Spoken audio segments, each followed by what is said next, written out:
Boa tarde. Gostaria de agradecer imensamente ao Fábio, pelo convite, principalmente por ter me feito ler Quarto de Despejo.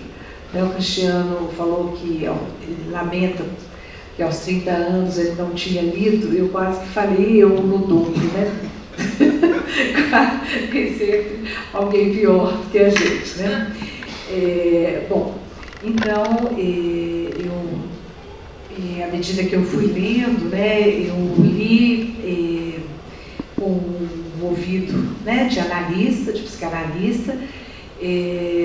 Vou expor para vocês algumas coisas que eu pensei. Nem me sinto digna de estar aqui,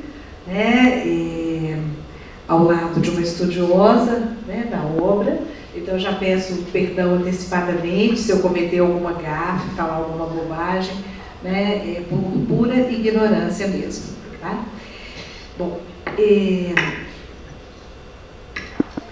à medida que eu fui lendo Quarto de Despejo, eu fiquei pensando assim, qual que, afinal, era a função da escrita no psiquismo de Carolina de Jesus? A eficácia literária dessa escrita reside, me parece, no fato de que consegue mostrar como o horror inominável da fome, que ameaça toda a favela, desencadeia o que há de mais sombrio e silencioso no vazio de uma experiência que é comum a todo aquele que se defronta com a ameaça de aniquilamento subjetivo.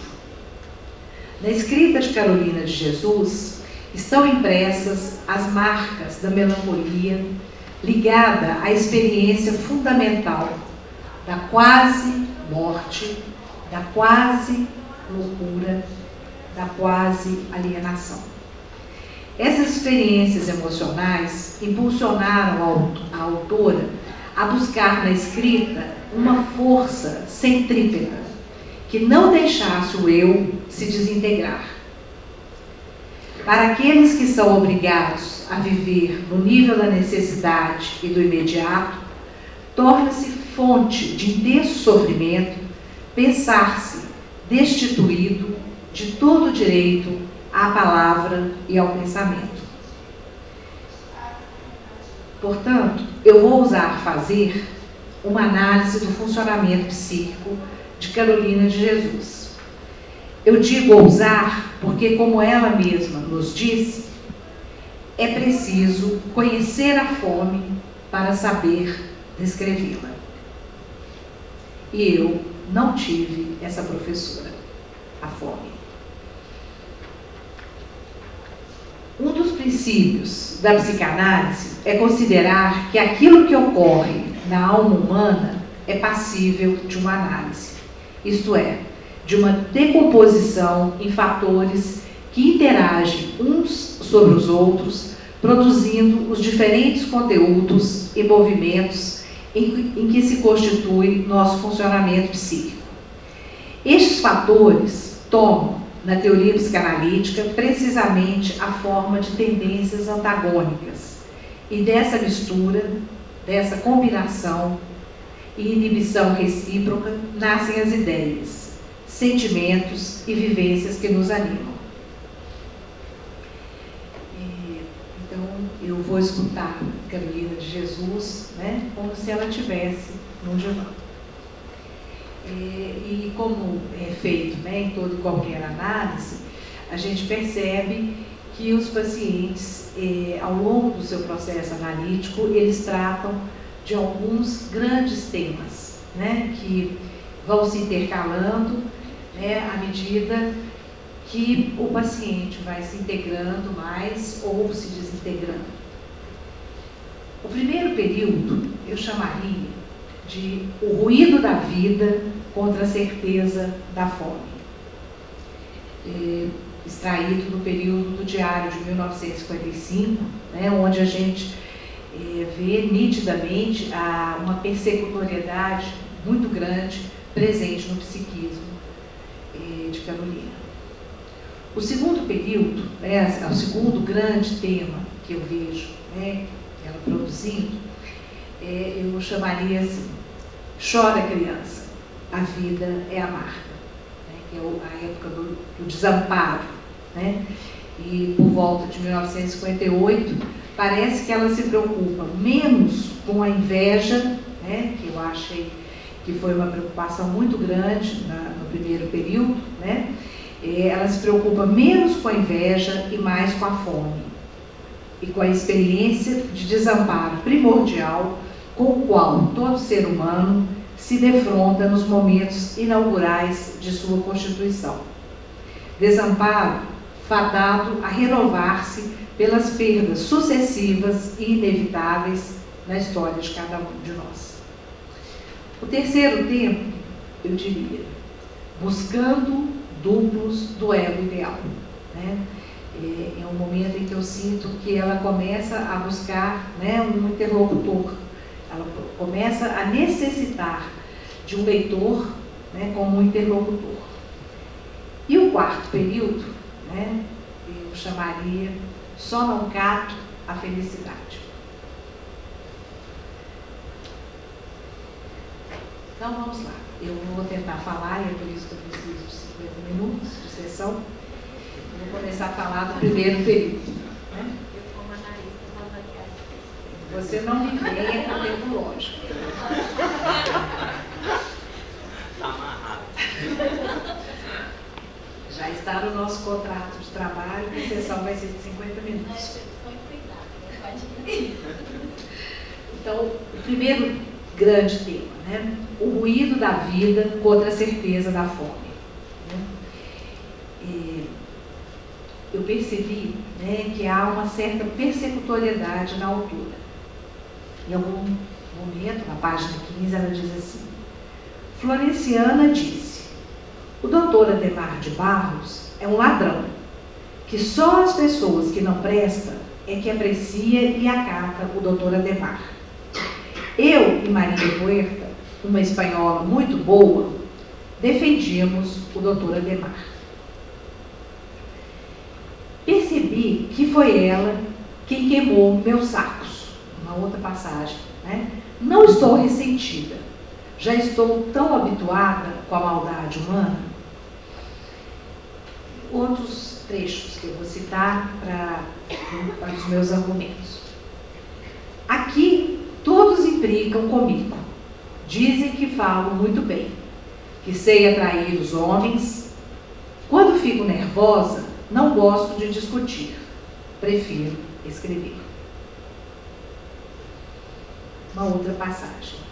Vocês são incultas, não pode compreender. Vou escrever um livro referente à favela. Hei de citar tudo que aqui se passa. Eu quero escrever o livro e vocês, com essas cenas desagradáveis, me fornecem os argumentos. Uma outra passagem. O livro é a melhor invenção do homem. Outro momento, né, que alguém diz para ela: nunca vi uma preta gostar tanto de livros como você. Mais à frente, sentei ao sol para escrever. A filha da Silvia, uma menina de 6 anos, passava e dizia: está escrevendo, negra fedida. A mãe a ouvia e não repreendia. São as mães que instigam. Tenho pavor dessas mulheres da favela. Tudo quer saber. A língua delas é como pé de galinha. Tudo espalha. Não invejo as mulheres casadas da favela que levam vidas de escravas indianas. À noite, enquanto elas pedem socorro, eu tranquilamente no meu barracão ouço valsas vienenses. A Maria José, mais conhecida por Zefa, é uma alcoólatra. Ela odeia-me, porque os meus filhos vingam e por eu ter rádio. Bom, nesse primeiro grande tema, né, que eu estou chamando aqui, do ruído da vida, eu tive a impressão que ela necessitava, porque assim, à medida que a gente vai lendo o livro, né, e a aridez da vida da Carolina, a gente fica se pensando assim, como? Né? Como é que pode? Como é que ela sobrevivia? Como é que ela levantava? Como é que ela tinha força para escrever e para se lançar constantemente nisso? E à medida que eu fui pensando, né, de onde que vinha essa força, né, essa resiliência, que é uma palavra que em psicanálise a gente repudia, mas que é uma palavra excelente, né, aqui no caso, de onde vem essa força? E eu comecei a pensar, né, numa coisa muito interessante, me pareceu, pelo menos a mim me pareceu, que a Carolina, ela fazia uma espécie de projeção da inveja. Tá? Como se o grande bem dela, né, despertasse nos outros a inveja. Então, esse primeiro momento em que ela fica prestando atenção, né, e eu acho interessante, apesar da gente saber da lógica, né, de que, na verdade, todo mundo escuta tudo, não precisa ser na favela, né, em alguns prédios nossos também, nos banheiros, a gente escuta tudo da vida dos outros, vizinhos, né? Então, aquelas vozes, elas tinham um sentido e elas estavam, assim, quase que como alucinação auditiva na cabeça da Carolina, né? A partir do momento que eu comecei a pensar na inveja, né, eu estava querendo fazer um comentário com vocês sobre a inveja, né? Partindo aqui do Renato Mezan, que começa um texto que eu gosto demais, o artigo A Inveja, né, que está no livro Sentidos da Paixão, e ele diz o seguinte, começa assim: a inveja não goza de boa reputação. A inveja tem parentesco com o desejo, a agressividade, a astúcia e a sagacidade, o roubo e a rapina também. Há algo nela que tem a ver com os olhos. O objeto da inveja é indeterminado, variando de qualquer coisa a tudo. E aí ele se questiona: a inveja é um impulso ou é uma defesa? Há um aspecto da inveja que se vincula aos impulsos. Trata-se do desejo de se apropriar de algo. O objeto da inveja é um objeto imaginário ou fantasmático. Algo que se supõe assegurar ao seu detentor um estado de felicidade e que, se estivesse em mãos do invejoso, asseguraria a esse último uma felicidade igual. O suporte da inveja é uma coisa empírica que encarna esse objeto imaginário. No caso de Carolina de Jesus, o objeto da inveja é a escrita.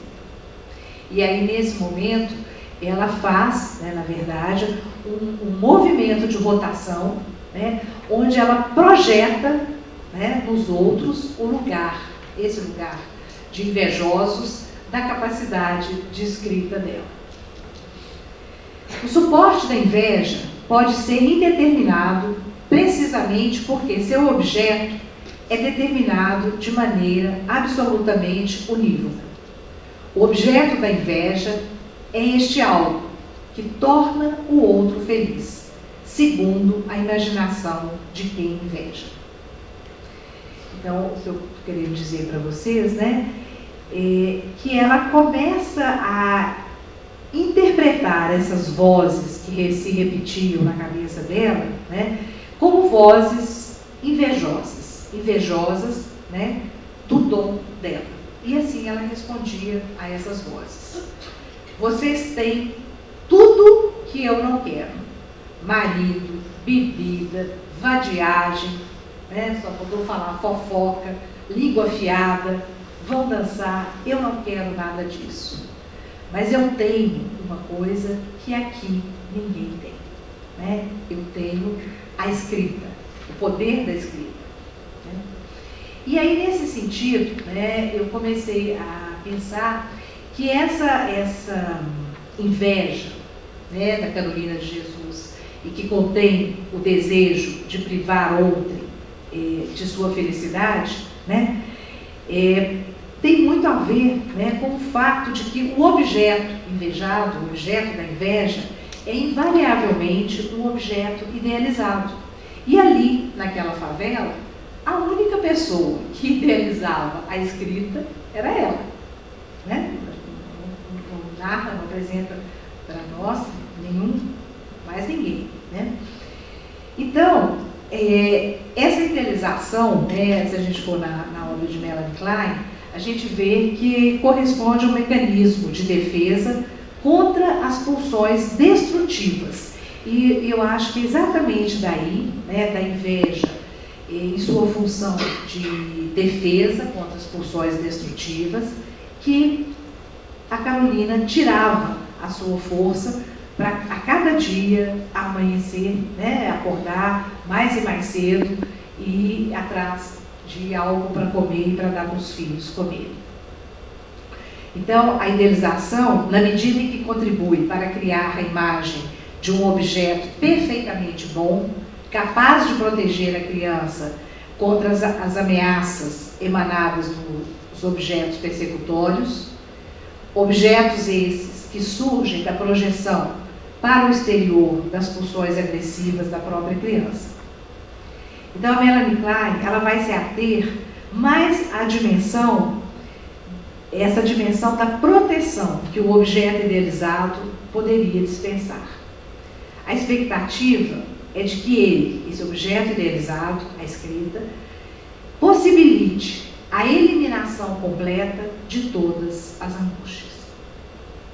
Portanto, o desejo que acompanha a inveja é assim determinado como um desejo de restauração da plenitude narcísica rompida, né, com a dureza daquela vida, né, da Carolina de Jesus. Bom, então, com isso, né, de alguma maneira, ela mantinha a perfeição narcísica. Tá?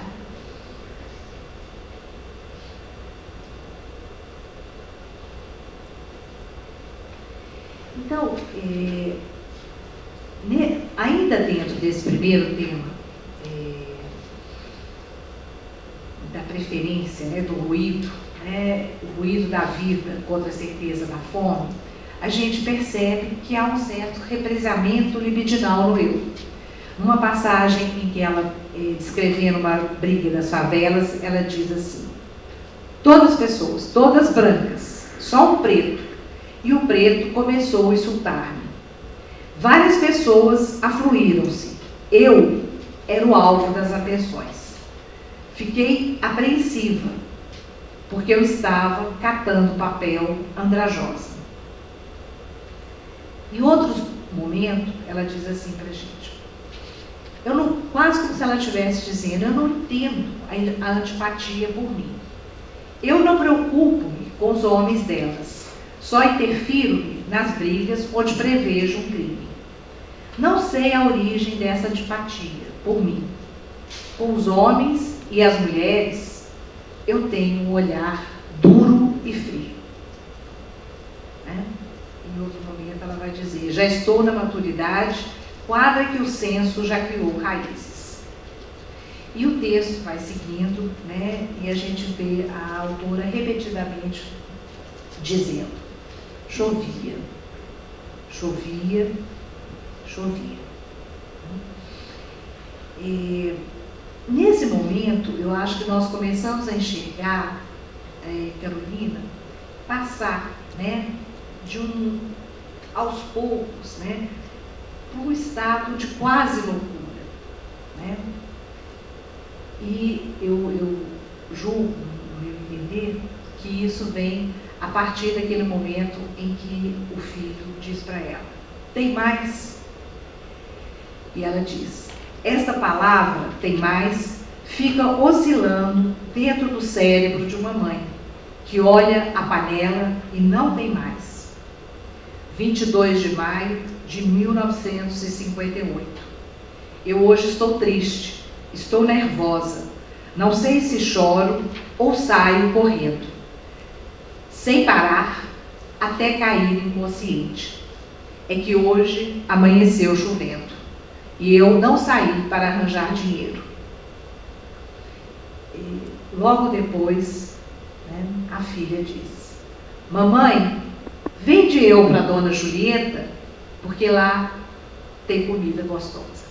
Quer dizer, nesse ponto aqui é que eu estou chamando um ponto em que eu acho assim, que ela se aproxima demais desse estado de quase loucura, né? Um estado de alienação, de saída da realidade, que muito lembra, né, para a gente o poema da Nélia Prado, Dona Doida, né? Todo mundo aqui conhece, mas só lembrando, né, uma vez, quando eu era menina, choveu grosso, com trovoadas e clarões, exatamente como chove agora. Quando se pôde abrir as janelas, as poças tremiam com os últimos pingos. Minha mãe, como quem sabe que vai escrever um poema, decidiu inspirada. Chuchu novinho, angu, molho de ovos. Fui buscar os chuchus e estou voltando agora, 30 anos depois. Não encontrei minha mãe. A mulher que me abriu a porta riu de dona tão velha, com sombrinha infantil e coxas à mostra. Meus filhos me repudiaram envergonhados. Meu marido ficou triste até a morte. Eu fiquei doida no encalço. Só melhoro quando chove. E, paradoxalmente, Carolina de Jesus, né, a cada vez que chove, mais próxima ela fica de um segundo tema, um grande tema que ela vai desenvolver, né, que é o do desamparo, da desesperança, né, e que eu estou chamando aqui, né, com as palavras dela: chora criança, a vida é amarga.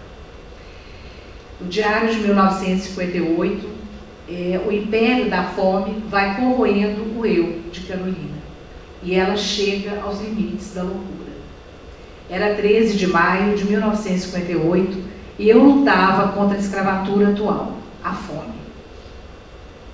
Temos notícias, pelas suas palavras, de que a preocupação com o ruído externo está diminuindo e ela precisa agregar o seu eu de outra maneira. Então, como é que a gente vai tendo notícia disso, né? Ela fala assim: morre a dona Maria José, aquela que a invejava porque ela tinha filhos e um rádio. Em outro momento: eu fiz uma reforma em mim. Quero tratar as pessoas que eu conheço com mais atenção. Quero enviar um sorriso amável às crianças e aos operários, né, os únicos que ela valorizava. Em outro momento, assim, de desesperança, né, mas eu já perdi o hábito de sorrir. E aí ela cita a cor roxa, né, a cor da amargura que envolve os corações dos favelados. E nos diz: as aves devem ser mais felizes que nós. Talvez entre elas reina amizade e igualdade. O mundo das aves deve ser melhor que o dos favelados, que deitam e não dormem, porque deitam-se sem comer. E aí chega mais uma pessoa para morar na favela. Fitei a nova companheira de infortúnio. Ela olhava a favela, suas lamas e suas crianças paupérrimas. Foi o olhar mais triste que eu já presenciei. Talvez ela não mais tem ilusão. Entregou sua vida aos cuidados da vida. E a gente vê a protagonista, ela mesma, entregando a sua vida aos cuidados da vida, né? Mas é impressionante que, assim, à medida que a gente escuta essa desesperança nela, imediatamente a gente se dá conta das principais defesas psíquicas que estavam presentes. A palavra como arma, uma defesa psíquica, né? Ela diz: não tenho força física, mas as minhas palavras ferem mais do que espada, e as feridas são inicicatrizáveis. A palavra como honra. A Vera está contente comigo e não vai comprar uma mãe branca. Que não sou mentirosa, ela sabe. Que falei que ia comprar os sapatos e comprei. Que eu tenho palavra. Outra defesa psíquica, né? O que a mãe lhe deu. Vocês estão vendo que no linguajar da metapsicologia kleiniana, esses todos seriam, que eu estou citando como defesas, seriam objetos internos bons, né, o que sustenta o eu de Carolina de Jesus nesse momento. E ela diz sobre a mãe: mas ela formou o meu caráter, ensinando-me a gostar dos humildes e dos fracos. É por isso que eu tenho dó dos favelados. O que a vida lhe deu, né? Esse é um outro objeto interno bom. Ela diz: o homem entra pela porta, o filho é raiz do coração. As fantasias que ela tem, o colega diz, né? Enquanto escrevo, vou pensando num castelo cor de ouro. E uma outra defesa, a vingança. Ela diz assim: eu já observei que as pragas de favelado pegam. Esquecem eles que na morte todos ficam pobres. Ah, e aí ela comenta sobre a avó, que pediu a Deus água, a avó, né, lá da vizinhança, que pediu a Deus água para matar os favelados, e quem morreu foi o próprio neto dela. Né? Bom, essas defesas psíquicas estando armadas, né, a gente vê Carolina de Jesus se reerguendo, né, e com o ego, né, o eu mais fortalecido. E ela, né, diz, e a gente pode dizer o seguinte, que, né, lembrar a todos que em algum recanto do nosso inconsciente, né, existe uma imagem de nós mesmos que é perfeita, completa, grandiosa, né? E é isso que nós denominamos o ego ideal. Aonde que está o ego ideal da autora? Né? Eu arriscaria dizer que está projetado no que ela fala das crianças e no que as crianças falam dela. Vocês vejam que nesse momento ela fica recuperando, ela diz assim: fiquei repetindo no pensamento, ela é boazinha, ela é boazinha. E ela faz uma outra declaração: o meu sorriso, as minhas palavras ternas e suaves, eu reservo para as crianças. Esse amor pelas crianças, né, eu identifico como sendo a força interna, né, matricial da pulsão de vida de Carolina de Jesus. E aí ela vai dizer para a gente: os políticos sabem que eu sou poetisa e que o poeta enfrenta a morte quando vê o seu povo oprimido. Então a gente vê a questão da onipotência, esse objeto interno bom, dando tanta força para ela, né? Se a gente pudesse escrever sempre elogiando, se eu escrever que o Valdemar é bom elemento, quando alguém me conhecer, não vai comprovar o que eu escrevi, né? Então ela vai dizendo assim: eu tenho o poder da escrita, eu tenho a obrigação ética, moral com o meu leitor de transmitir a verdade. Esse é um ponto interessante para a gente pesquisar, a questão da força ética, né, dela.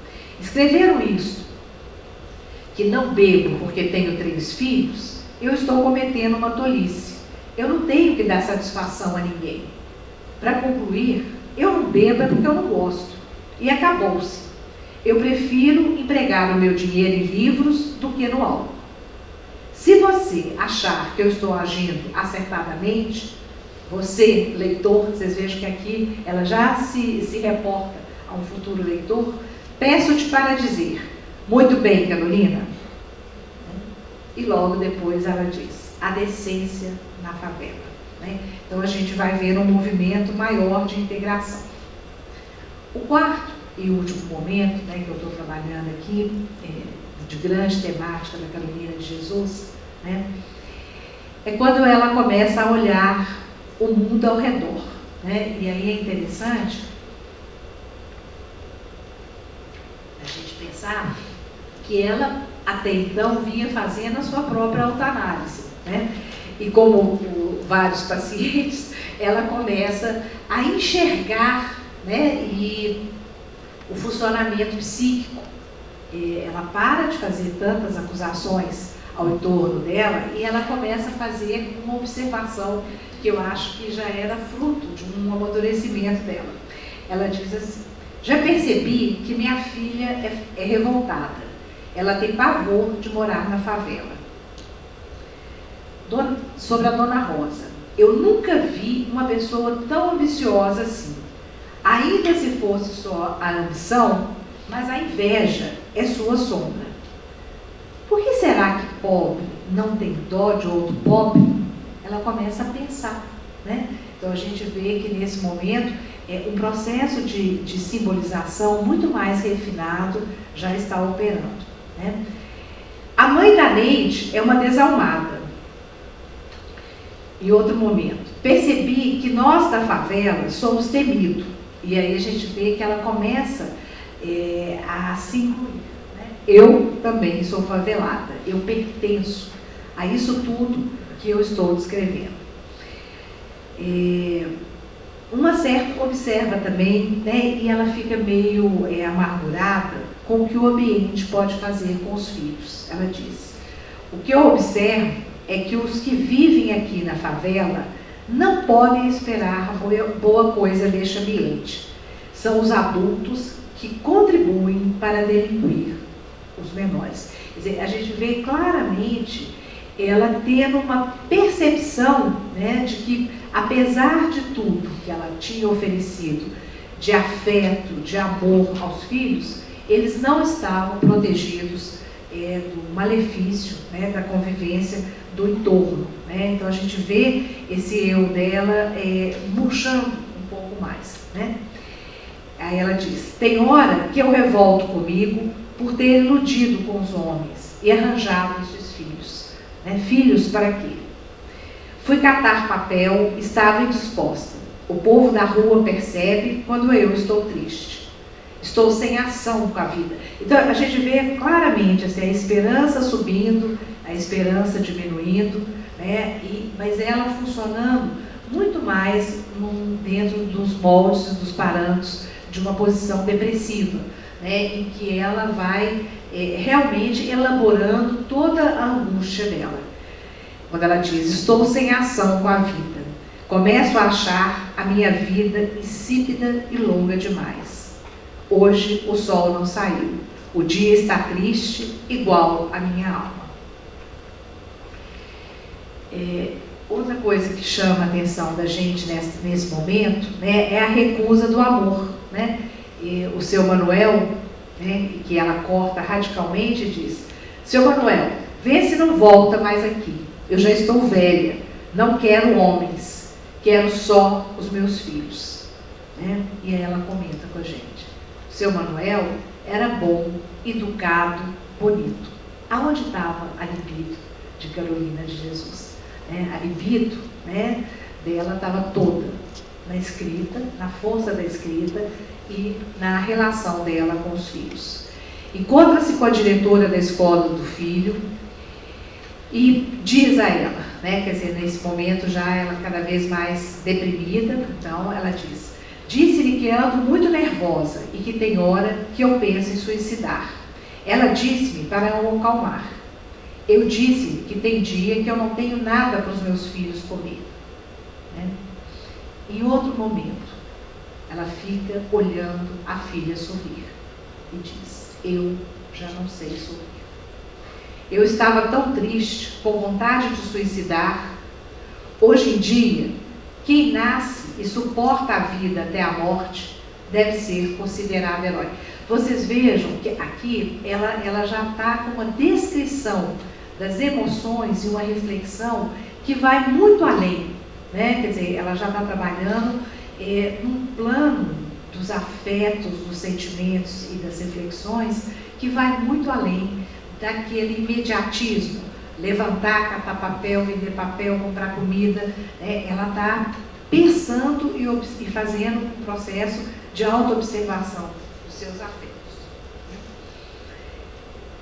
Uma experiência de intenso sofrimento que pode levar ao encolhimento do espaço interior, atingindo, né, o núcleo mais profundo de si própria, seu sentimento de identidade, de miséria psíquica e social.